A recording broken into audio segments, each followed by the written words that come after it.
DPP PDI Perjuangan memanggil politisi senior PDIP Effendi Simbolon terkait pernyataannya soal Indonesia harus dipimpin pemimpin andal seperti Prabowo Subianto.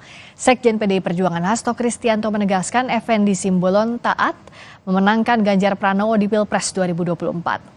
Hari ini politisi senior PDIP Effendi Simbolon dimintai klarifikasi oleh Dewan Kehormatan PDIP.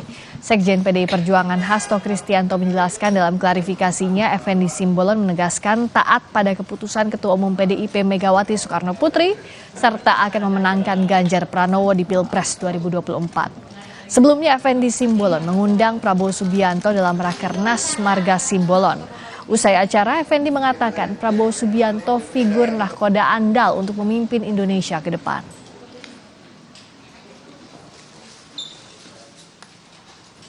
Rasanya sangat clear bahwa Pak Effendi Simbolon sebagai kader partai taat sepenuhnya di Soekarno Putri dan akan berjuang di dalam memenangkan Pak Ganjar Pranowo sebagai calon presiden yang diusung oleh PDI Perjuangan bersama dengan partai-partai lain.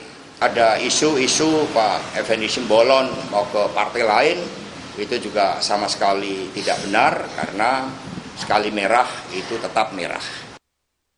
Sebelumnya pada 7 Juli 2023 lalu, politisi senior PDI Perjuangan Effendi Simbolon mengundang Prabowo Subianto dalam Rakernas Marga Simbolon.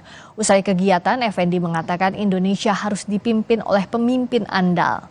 Dipanggilnya Effendi Simbolon oleh Dewan Kehormatan PDI Perjuangan berawal dari pernyataannya saat mengundang Prabowo Subianto di Rakernas Marga Simbolon. Saat itu Effendi menyatakan Prabowo Subianto punya figur untuk menakodai Indonesia.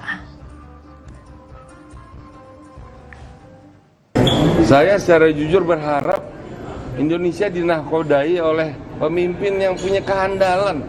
Otherwise kita akan menjadi porak-poranda kok. Nah tadi saya kira kita bisa membaca lah ya secara jujur, secara objektif. Saya melihat figur itu ada di Pak Prabowo. Sesaat lagi, pasukan Ukraina terus melakukan serangan balas